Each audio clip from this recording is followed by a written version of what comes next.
bienvenue dans ce Deep Dive. Aujourd'hui, on se penche sur un verdict judiciaire, pour le moins étonnant, celui de l'affaire Sarkozy-Libye. On a plusieurs sources qui décortiquent la relaxe partielle de l'ancien président, là en septembre 2025. Notre objectif est essayer de comprendre ce jugement un peu double face.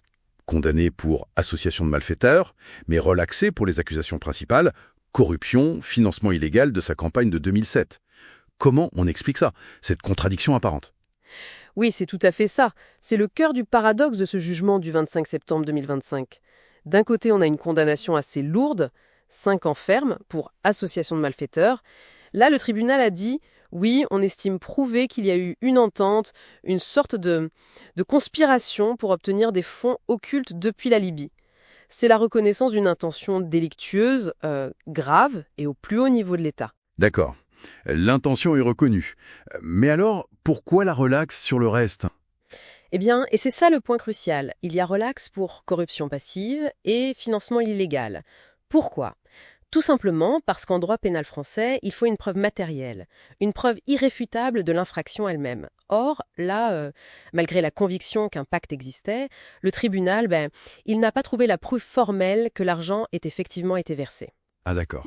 Sans preuve de ce flux financier, le doute profite à l'accusé. C'est un principe de base. Donc, impossible de condamner sur ces chefs d'accusation-là. C'est le défi classique, hein. Prouver l'accord, c'est une chose. Oui. Prouver sa réalisation concrète, surtout avec de l'argent liquide, c'en est une autre. Je comprends. Donc, l'intention est là, mais pas l'acte final. Faute de preuves tangibles. Une des preuves qui semblait vraiment capitale au début, c'était cette fameuse note libyenne, non? Celle publiée par Mediapart en 2012, elle parlait d'un accord pour 50 millions d'euros. Qu'est-ce qui s'est passé avec cette note? Pourquoi elle s'est effondrée? Ah oui, cette note, sa crédibilité a été attaquée de tous les côtés. Et très tôt, en fait. Dès 2012, Moussa Koussa, l'auteur présumé, et Béchir Saleh, le destinataire présumé, ont tout de suite nié son authenticité. Et ce qui est encore plus troublant, c'est que même le Conseil national de transition libyen, qui aurait pu avoir intérêt à charger l'ancien régime, a dit « c'est faux, c'est fabriqué ». Ils n'en ont trouvé aucune trace dans les archives officielles. Ah oui, quand même. Même les autorités libyennes d'après Kadhafi l'ont rejeté. Absolument. Et le coup de grâce, si on peut dire, c'est arrivé fin 2016. Des accusateurs libyens clés, comme l'ex-premier ministre Bagdadi al-Mahmoudi et l'ex-chef des renseignements Abdallah Senussi, ont eux-mêmes déclaré aux juges français que, selon eux, ce document serait un faux. D'accord.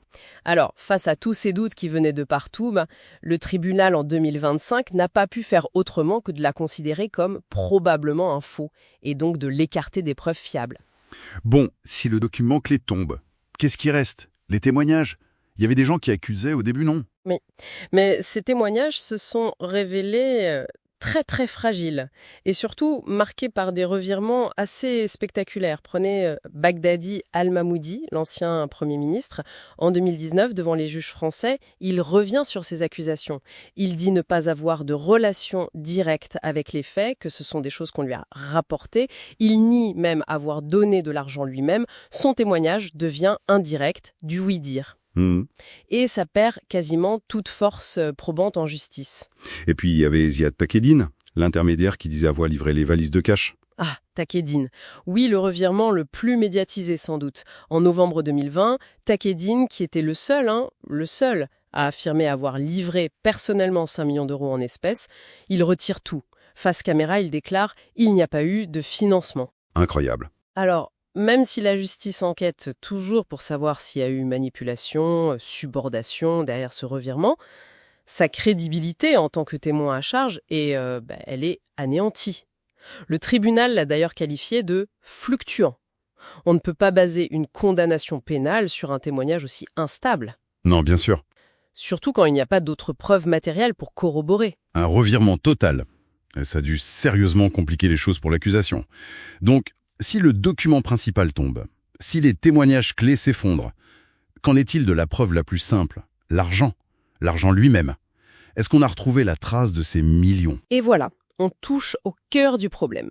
Le nœud gordien de la relaxe sur les chefs de corruption et de financement illégal. La réponse est simple. Absolument aucune trace matérielle de transfert d'argent n'a été trouvée. Les enquêteurs ont pourtant cherché. Ils ont épluché les comptes, cherché des flux. Mais rien. aucune trace de remise de cash, aucune inscription dans une comptabilité officielle en Libye, rien. Rien du tout. La défense a eu beau jeu de répéter pas d'argent liquide traçable, pas un seul centime dont on peut prouver le versement. D'accord, donc si je résume bien, le tribunal dit en gros, on est convaincu qu'il y a eu un accord illicite, une sorte de pacte, une association de malfaiteurs pour chercher cet argent libyen. C'est exactement ça. L'existence de ce pacte, de cette entente délictueuse, a été jugée suffisamment établie. Il y avait un faisceau d'indices concordants, d'où la condamnation sur ce point précis. Prouver qu'il y a eu un versement d'argent réel et traçable. Le doute reste trop important sur l'acte final, donc relax sur ces points-là. C'est précisément la conclusion du tribunal. L'intention coupable est reconnue, oui, mais la matérialisation de l'infraction principale, la corruption, le financement illégal, n'a pas pu être démontrée au-delà du doute raisonnable, faute de preuve du flux financier.